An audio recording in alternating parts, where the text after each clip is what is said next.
All right, guys, Dirt here, back at the news desk, whether you like it or not, for Comic Nation TV. Rob Bass is off, I don't know, golfing or something. Oh, that's right, he's working on issue 8 of Comic Nation TV.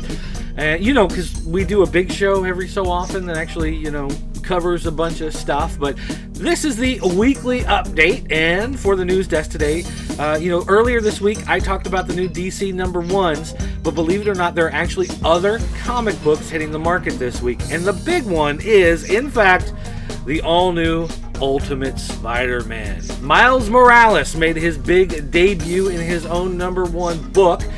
The question is it any good?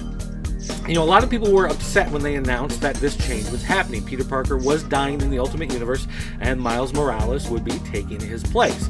The problem wasn't so much that he was an ethnic character, it was the fact that the change seemed to be made because he was an ethnic character. It didn't really seem like Bendis had a really great story to tell, and so he had to get rid of Peter Parker.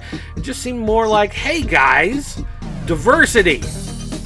Well, I don't really care one way or another what they do with their characters as long as there's a good story. And the question is whether or not I like Miles Morales' story. And so far, I have to say I do. Now, one of the key things that I really liked about the Ultimate Universe for Spider-Man is they put him back in high school. They made him that likable teenage kid again. Not real big on him being married or being super rich or, whatever all that kind of other stuff entails in the regular Amazing Spider-Man, even though I do read it. I've always liked Spider-Man as that out-of-touch high school kid. The guy who's kind of ostracized from the rest of the kids, and you know what? He's got this secret identity which keeps him further away from the other kids. Now, in the Ultimate Universe, I thought Peter Parker was very likable. I enjoyed his stories. He was a high school kid that I just related to and enjoyed seeing.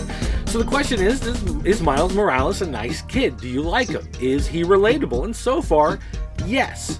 He comes across as a really nice teenage kid. He's got some smart parents. He's got an uncle who's a little shady, but seems to be super smart, but into some bad deals. And for the most part, Miles Morales just wants to be left alone. He just wants to be a regular kid. He doesn't want all this stuff happening to him. And when we saw him in Ultimate Fallout, he had the Spider-Man suit. I'm thinking of a different relaunch altogether. He had the Spider-Man suit, and he had similar powers, and he said, maybe the suit was a bad idea, I'm not sure. Well, in this issue, we actually go back in time, months earlier, to what was happening at Oscorp with Norman Osborn, knowing that he had created Spider-Man and trying to replicate those abilities. But of course, as time progressed, Osborn was outed as the Green Goblin. He was incarcerated, and Oscorp just kind of fell apart.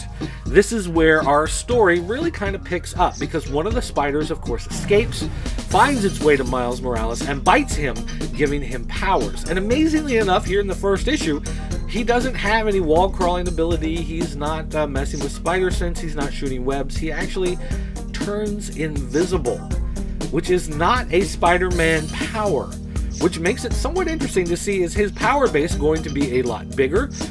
Is it going to be a lot different? Or does he have just completely different powers that he's masking to look like spider powers, since he was bitten by one of these affected spiders? It's a good question. It's something that's going to keep me tuned in for the next several issues, because like I said, I enjoyed the character.